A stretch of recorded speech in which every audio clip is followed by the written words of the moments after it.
Hi everyone, welcome back to Spilling the Rec Tea. I am your host, Daisy Laria. So today I'm speaking to someone from across the planet, which I'm very excited about. So he is the job search coach. Please welcome Russell Ayles. Welcome to the podcast, Russell. Hey Daisy, how are you?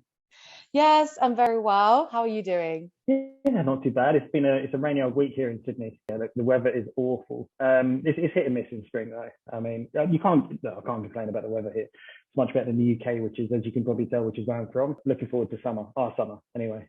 Yes, is that starting soon? Yeah, summer. I don't actually know when summer starts. I think it's like November. I don't know. It's the opposite, isn't it? So November, December time. Nice. That's so strange having summer over Christmas. So can you maybe give us an introduction for those people that are watching that may not know you about who you are, what you do, how you ended up in Sydney as well?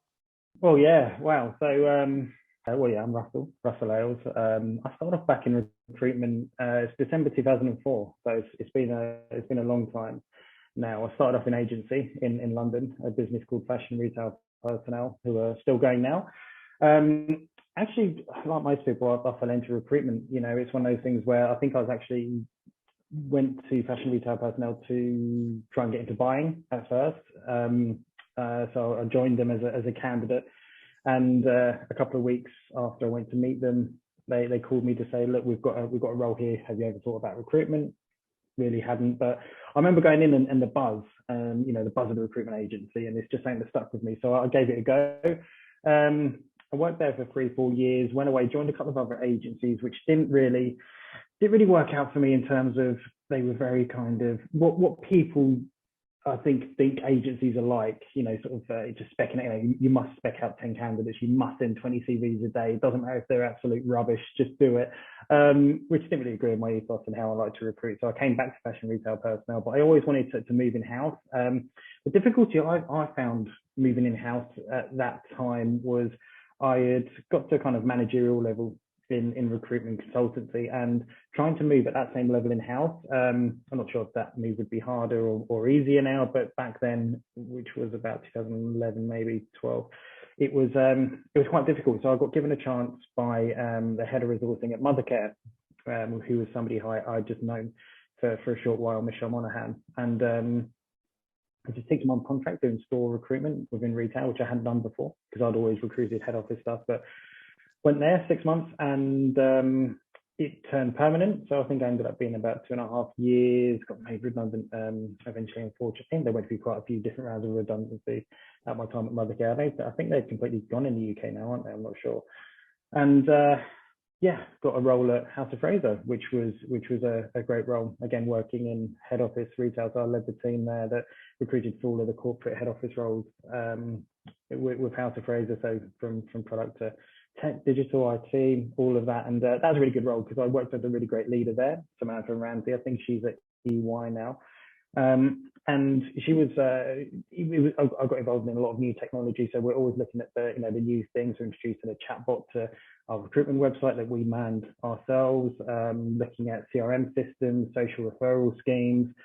I think we implemented 3 different applicant tracking systems in my time there. So yeah, it was a really, really good role for me. I learned a lot under Sam. And then it got to the point where I was always going to move to Australia. My wife's Australian, so it was always on the cards. So I went in to do a bit of contracting. So I wanted to do that, and I'm an honest person. I did it for the money. Contracting, especially in the UK, is it pays well, but I also wanted the opportunity to go into different businesses and see how they work, offer my expertise. Hopefully my expertise for these businesses. So again, went to ASOS, started off on I think it was a 2-month contract. I think I ended up staying there for 14 months, and then digital media brand called Immediate Media, and then moved over here. I got a role in-house talent acquisition here, and the first thing I noticed, because the role I actually got here was an HR manager role, and I'd never worked in HR before, but the Australian market's a little bit different. So, well, my perception of it is a little bit different. I think over here, the talent function for me isn't quite sophisticated, and I mean that in terms of the businesses and the retailers out here. At least the retailers aren't as big as the UK. So in the UK, all the retailers are big, like for ASOS, for example, they had what must have been about 35 people just in their recruitment team. Their people team was 70, 90, I don't know, big. And the talent team was about 30, 35 people, which is massive. Yes. Whereas what I noticed over here when I first started looking for a role was a lot of the businesses, it was like it used to be back in the UK, where HR looked after recruitment. So the role might be quite recruitment heavy, but a lot of it was HR as well, which was the role I ended up getting, which was with a company called General Pants. They're a streetwear retailer, very big over here, a very kind of nostalgic retailer over here. It's been around a long time. It's the sort of thing, it's a kind of rite of passage. So as you kind of grow up through your teens, you start buying General Pants. You go out in the week and you get your weekend gear from General Pants. They do, like I said, sort of streetwear like Stussy, and they do Adidas and Nike and all of those brands. But I was only there 4 or 5 months. COVID hit, got made redundant, and started the job search coach, as you introduced me as initially. And it's a, sort of on reflection, it's a little bit of a, a self-proclaimed title, the job search coach. But essentially, like what I do is just help job seekers in regards to just using my knowledge as a recruiter, as a consultant in an agency in-house, to help people understand what it is exactly recruiters look for, whether that's in a CV, how to get found on LinkedIn, optimizing your LinkedIn profile. Having used LinkedIn Recruiter for too long, I understand how it works. So helping people understand how to optimize their profiles to get found by recruiters, interview coaching, helping people with offer negotiation, all different bits and pieces like that. So that's kind of brought me up to where I am now. So I've been doing that for the past 2 years. So there you go. If I've not bored everyone to death now and they're still here, then maybe we can talk about something else. No, it's an amazing story, and it's what you're doing now. It's so helpful, and I can understand. Back when the pandemic was quite impactful and a lot of people lost their jobs, how was it with coaching then? Because I'm sure there were so many people looking for work, but companies not hiring. Yeah, I think what you found when COVID hit and a lot of people lost their jobs. So from the sort of, let's look at it from the coaching perspective. So a lot of long-standing career coaches will probably think I'm part of the problem, because you'll see lots of career coaches, job search coaches started doing it when COVID started. And I think a lot of people were opportunistic about it and thought, more business minded, and thought, right, this is a gap now in the market. There are people that are desperate for a job, so I'm going to go and capitalize and help them, which was a complete opposite ethos of what I wanted to do. And look, people need to make money where they can, but I think you'll kind of see these people who are people that have not really got recruitment experience, people that come from general business background and see this as a business opportunity rather than using an expertise that they might have. Now, look, that's just my personal opinion.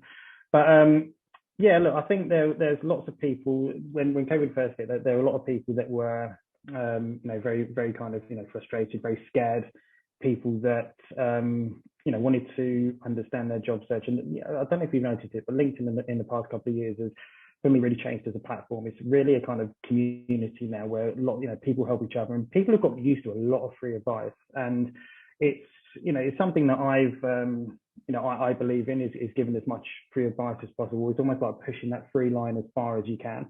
So it's all about, I would tell people how to do things all day long, how to write your CV so recruiters notice it. And this is all subjective. Of course it's subjective, but if you're going to listen to somebody, listen to somebody who's been a recruiter, who's had to trawl through loads of CVs, and what stood out to them, mimic that. So just try, I give out as much free advice as I can. And if people need that implementing, I help them implement it, and I personalize it to them. And that's what I do in my coaching. So yeah, I give away free templates. I'll tell people, how to optimize their LinkedIn profile, what parts hold the most weight when it comes to Boolean search, when it comes to keyword searching, when it comes to anything like that. So in terms of, I felt that there's a lot of people looking, so a lot of people wanting that help, but not many people during COVID really want to pay for it, because they want to, they don't know where, if they've been made redundant, they don't know where the next paycheck's coming from.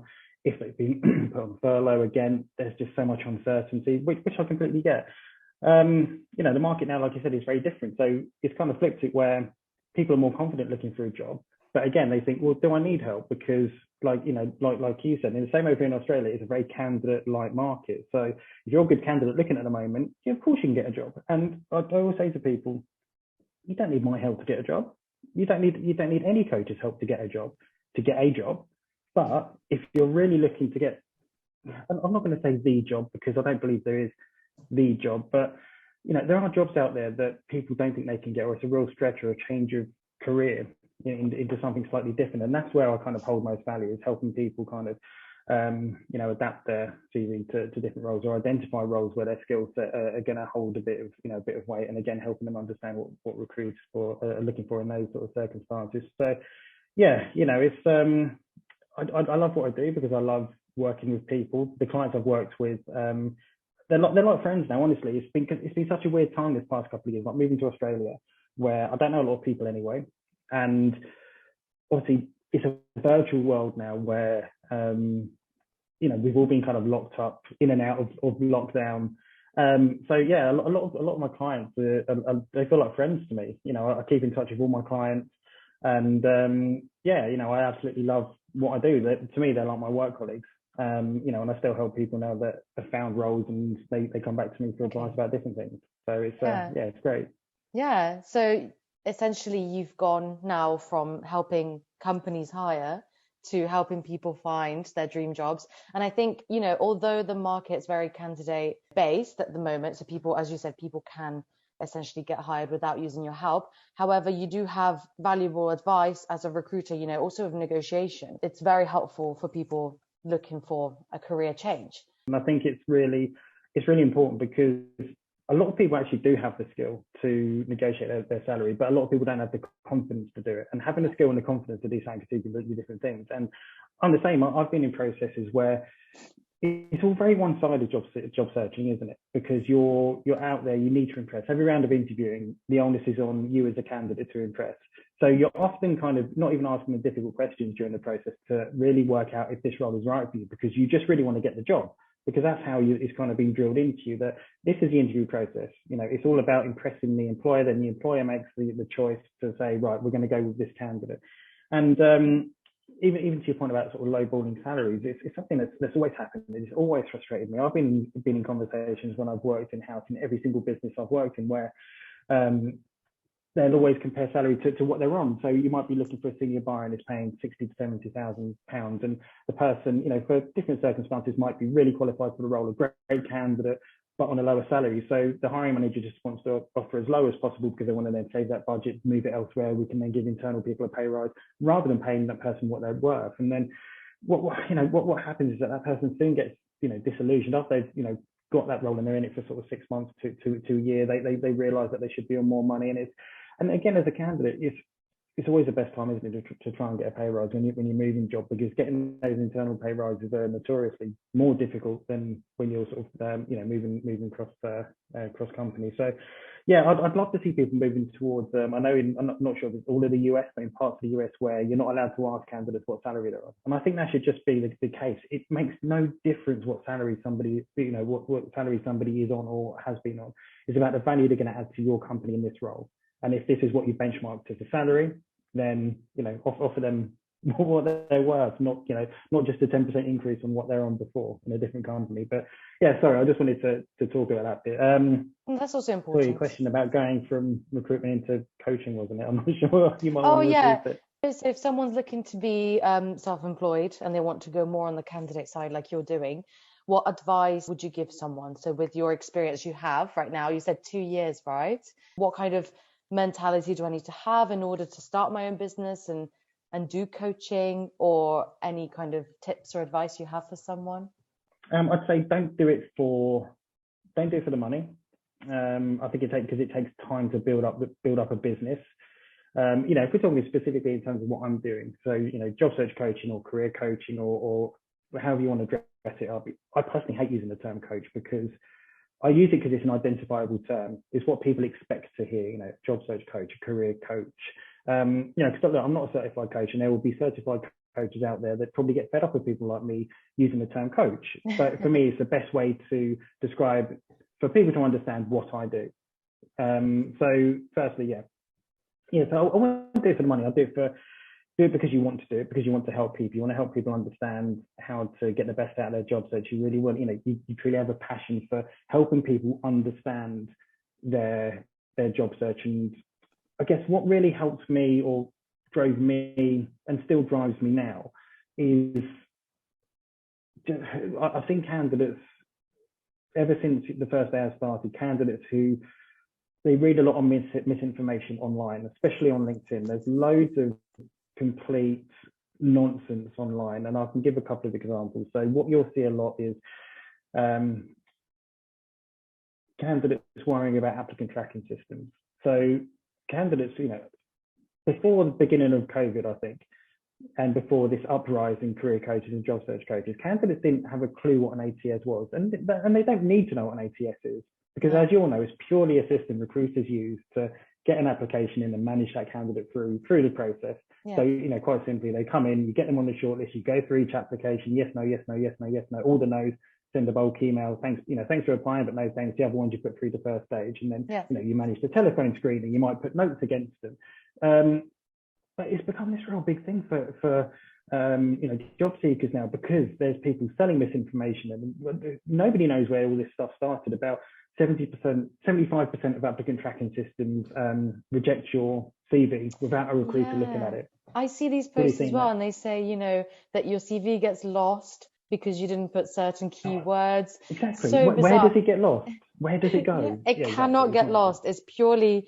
I think, for any candidate maybe watching and seeing these rumors go around, the system is purely to monitor and get all the resumes in one place. So if we have the job advertised on Indeed, on Monsterboard, on LinkedIn, on the website, it's all coming in one platform together. That's all it's doing. It cannot get lost. There is just, unless you don't fill out the application form properly or you don't click the apply button, there's no way your CV doesn't come to us. And more times than not, it's actually because for mainly the bigger organizations, they get a lot of applications. So I've had it before where I've had 300 plus applications for one job, and I've had to sit through and really narrow it down to the tiniest detail of like, okay, this person is going to go through, because we can only interview X amount of people. We cannot interview 100 people for one position that we had. So it's also maybe, neglect from the recruiter themselves not doing those, rejection messages. We've all been there. Look, hands up as a recruiter. I've not got back to people, and I've not sent those messages out, and not purposely. But yeah, so, and this kind of 75% of the CVs aren't getting through the application, the ATS, or if they don't have the right keywords, you'll get automatically rejected. And what you'll see is that it's this new, I'm going to sound really horrible here, but I'm not picking on anyone in particular, but it is this new kind of breed of job search coach, career coach that have not worked in recruitment. They don't know what an ATS is, but they read these articles online. And look, go on Google, 75% ATS, and you'll see it, but it's got no source. It's not come from anywhere. And every recruiter I've spoken to thinks the same as me, but I got fed up of being this voice in this sea of, nonsense. So I actually did a survey worldwide about ATS, and surveyed, I think it's almost 200 recruiters got back to me in the end. So in-house, agency, from across the globe. And it worked out that everyone uses the ATS in the same way. And look, some ATS will rank your CV on keywords. It will try and pick out keywords and give you this candidate's 84% match, this one's a 20% match. That's happened to two systems. Sorry, that's been able to happen in two systems I've used, but it's not very good, and you wouldn't reject candidates anyway. You might prioritize candidates and filter them by that, but it would never be very accurate. But so that's one thing, so that kind of frustrates me. So I'm always trying to help candidates understand, like, an ATS compliant CV, and that's a new thing. I always get people asking me, can you write me an ATS compliant CV? What does that even mean? An ATS compliant CV? If you can upload it, the recruiter will get it. Yeah, there's certain things to avoid, because it might just, it might not look the same once it goes, passes through their system. But, if it's a CV but Word doc or a PDF, they're going to see it. And, the new one nowadays is 80% of jobs are hidden. You won't see them. 80% are hidden. And guess what? Yeah, these career coaches are the ones that have got the key to unlock this hidden job market. And don't get me wrong, I think it's a terminology, because there are jobs out there that you won't necessarily see. So there's a very, very small percentage that will be maybe just with an agency, search only because they're P&C or exec, or you might not be looking in the right places. You're not seeing these jobs advertised, and your LinkedIn profile is not optimized to get found in searches. Because I don't know what you've been like when you're working in recruitment, but I would just sit on LinkedIn Recruiter searching for candidates, especially for kind of more senior roles. So yes, you need to make sure you've got a kind of multi-channel approach to your job search, and you're not just relying on job adverts. You're networking. You've optimized, you optimize your LinkedIn profile. You're reaching out to really good agencies and partnering with them. But again, it's this kind of narrative around, yeah, the 80% of jobs are hidden, and unless you work with somebody like me, you're never going to see them. And again, frustrates me. So I feel like I'm trying to fight the good fight for job seekers, I guess. Yeah, that sort of stuff motivates me to kind of be transparent in what I do, give out as much free advice as possible. And then if people want to work with me, great. I don't know if you're experiencing this as well, but I'm just getting calls from candidates that are not even fully qualified to do a position I'm recruiting for, and just chancing it, to see if they can get a position like this. So I think that's when your services, Russell, would come in handy, because you can tailor their approach to get the job that they actually want. We both know that when you get 100 applicants and 10 of them are probably going to be relevant, maybe 90% are not going to be relevant, but you should always keep an open mind. Never just apply for jobs that you're only 90, 100% relevant for. There's that kind of anything from sort of 70 or 60, 70%, but it really depends on what that 60, 70% of relevance is. There's always going to be non-negotiables on a job role. So it's about kind of, looking at it and balancing. I worked with a guy recently over here who has just secured a job at ABC News, which is a big news channel out here, and it is a role within HR. And his background is very mixed. He did a bit of store management. He's got a degree in wine. I can't remember what it's called exactly. There's a fancy name for it. And he's got real passion for wine. Then he worked for like a startup business where it's a bit of account management and a little bit of HR, but then he's worked in a call center. So he had a real sort of diverse background. So, our challenge was, okay, so these are the 2 or 3 sort of roles we want to go for. How are we going to approach these different job searches, especially for HR roles when people are going to probably want a bit more HR experience than what he's got. And we had very honest conversations about that. So it's about kind of showing not only the HR experience, but some of these transferable skills as well, these people skills especially, and also the way he was approaching his job search in terms of reaching out to people, that kind of messaging.